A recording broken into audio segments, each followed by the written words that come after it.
Hello friends and family of YouTube. Well, I'm sure you can see the ladders in the background. I been doing a little bit of work on the roof of the RV. Unfortunately, all the work that I did up there, I did not get but part of the footage to show you. Well, a lot of it's pretty self-explanatory, so what I will do is show you the work that I did, show you the product that I used, and that's pretty much still going to be able to help you out if you've got questions about your roof. So let me get up on the ladder and I'll show you what I did. Well, I know you're wondering why I'm showing you this dolly when I'm talking about getting on an RV and doing some roof work, but I'll show you what I'm after here. I'm going to show you one of my favorite tricks of all time. All right, if you see this dolly, you know how wide the base of it is, and if you're wanting to haul something wider than the base, as you lift the dolly, it totally misses what you're trying to haul. So if you've got something with table legs or something like that, the dolly will not work for you. So let me show you what I've done. All right, I got this piece of plywood here, and it's right at about 2 foot, maybe 30 inches wide here. I don't remember. It's been a while since I made this. But anyway, I took 2 pieces of plywood and sandwiched it with a little piece of trim in here. Now what I can do is I can take this, lay it down in front of the dolly, and now I take the dolly and put it in that little sandwiched area. And now I have a wider base dolly. So now you're wondering, what does this have to do with Dave getting on the roof of an RV? You'll see. So the reason I need the dolly is I've got to get this ladder 100 yards away. This ladder is at my mom's house, and to get it over to mine, I've got to move this thing 100 yards. So now I'm going to put it on this dolly, and it'll make more sense here in just a minute. All right, so what I did is I took the dolly and I strapped the ladder to it, and I've got that little piece of plywood on there, and it's not going to come off. So now all I got to do, and of course I'm still holding this phone camera with one hand, I will pick up the ladder with one hand and be able to move this ladder anywhere I need to, no problem. So that is my trick of the day, and I hope y'all enjoy it, because I tell you what, I use this trick all the time to move all kinds of different things using that piece of plywood on the end of that dolly. And to give you another example of how that dolly comes in handy, I moved this log a few days ago with that dolly, strapped it down to it just the same as I did that ladder, and I was able to move this big log. And to give you an idea of how big this thing is, there's my foot. So I don't know, this log may be 100, 150 pounds, something like that. But it's a whole lot easier moving it with that dolly than trying to drag it by myself. Well, I want to start by telling you some great news. Right under that max air vent right there is a fantastic fan. Yep, I can almost hear the crowd cheering now. Well, I did, when I got this RV new, I was told by the salesman, he said, man, if I were you, I would get me a vent cover put over that thing. I do wish that he would have advised me to go to a max air fan or a fantastic fan, but I did not, and I didn't know any better at the time. So I did keep just that factory small fan in there. God, those things are horrible. But anyway, this weekend I did put a fantastic fan in, and yes, I lost footage with that.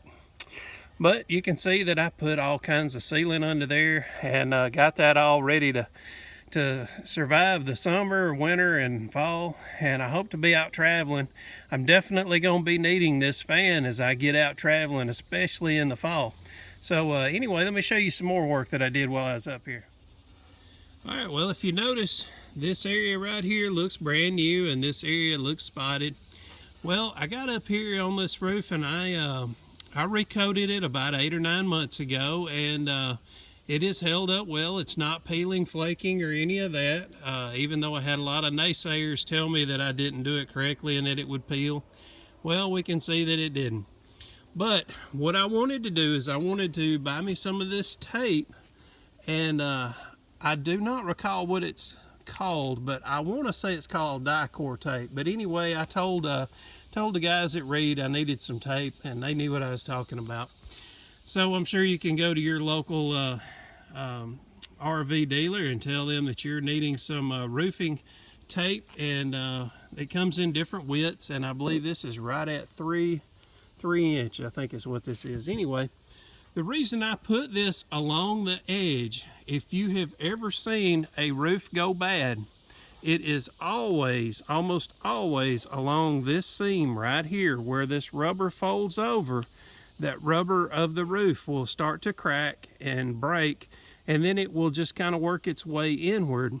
So I didn't have any issues yet. So the reason I did this is I wanted to do it before anything started happening. I wanted to kind of strengthen up the roof before an issue started, and that way I'd never have to worry about it.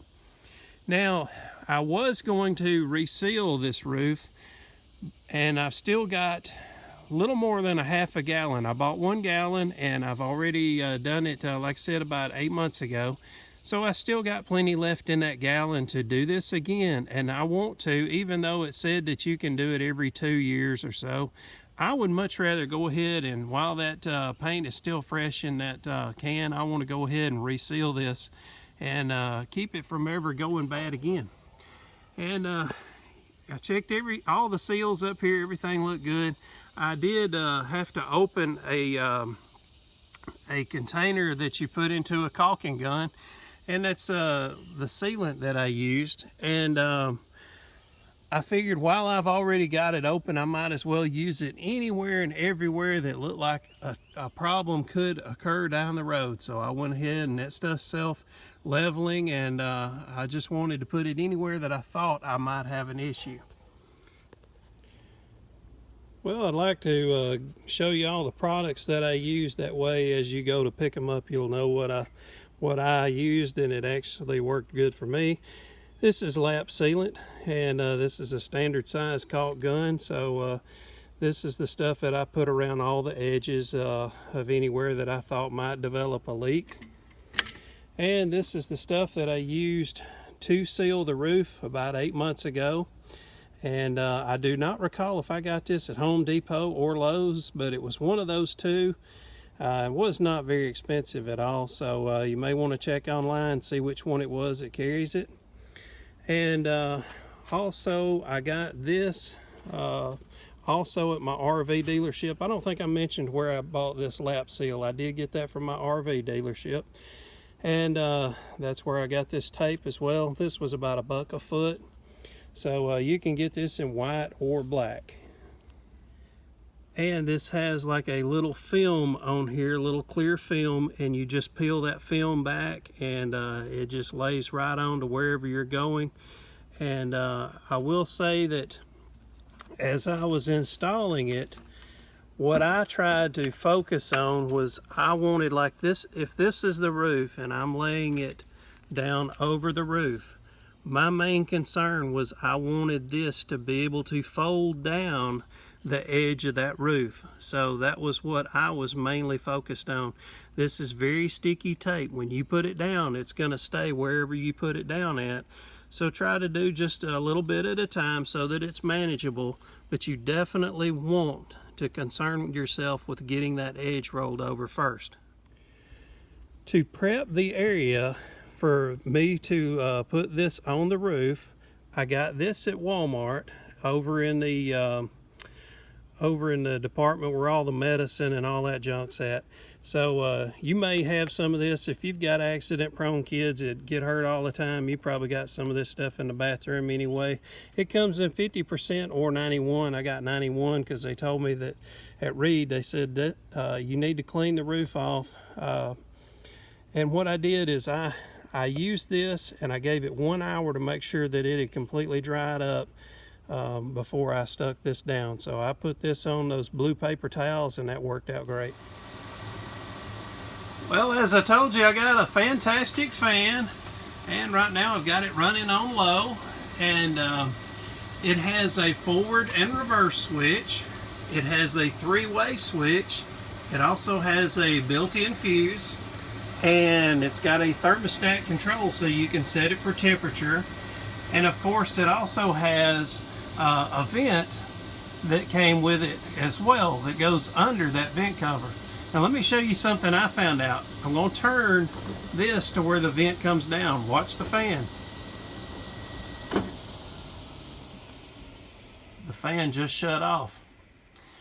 Well, you know how us guys are. We don't like to read instructions.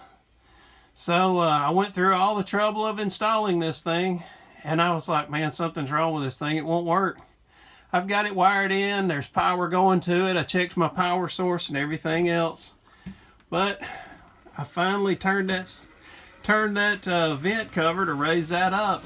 And when I did, the fan kicked on. And it was like, what an idiot. Of course, like I said, us guys, we don't like to read instructions. But I do want to show you how strong these things will pull air through. This is on low. Look at there. That draw is so strong that it's holding that dollar bill up there. Of course, you can imagine how strong the draw is on medium and high. But yeah, that's just on low. So you could never have gotten that other fan. The factory fan they put in here, there's no way you could have ever got it to do that. So I am really, really proud to have this thing. Fantastic fan. Now, I bought mine off of eBay, and his ad said does not come with garnishings. Well, or garnishment, I can't remember how he worded it. That's what this is. So I had to alter mine a little bit. Basically, I just cut a slice in it where it would fit better, trying to go up in here. It may have been something I did wrong as to why it didn't want to fit back to start with, but anyway, I cut that slice in it, hid that back on the far back corner where it's not going to be seen unless you're really looking for it. So yeah, I got a good deal on it. So again, I got the fantastic fan off of eBay, and like I said, the ad said no garnishing. Well, you know, I've ordered pizza before, and I knew that's what garnishing meant when it come to ordering a pizza, but I had no idea what it meant when you're ordering a fan. But anyway, for $150, and I think he still got some on there, $150 for the fantastic fan with the thermostat, the two-way switch, and a 3-speed switch as well. So it was $150, and I think most everywhere else I'd been seeing them about $175 and up. So not a bad deal, and that was free shipping as well. I don't remember if I said that or not. Well, folks, I appreciate y'all spending some time with me today. Hopefully some of that roof tip that I showed you up there, hopefully that'll help you out. And if you've been questioning how good are the Max Air fans or the Fantastic fans, well, I can tell you about the Fantastic, and I showed you, man, the way that thing draws just to pull that dollar bill up there on low, that's very impressive. You never would have got that out of the other fan. So yeah, I'm happy to have it. So hopefully some of this helped y'all. Hey, I appreciate y'all spending some time with me today. Y'all have a good one. See you soon. Bye-bye.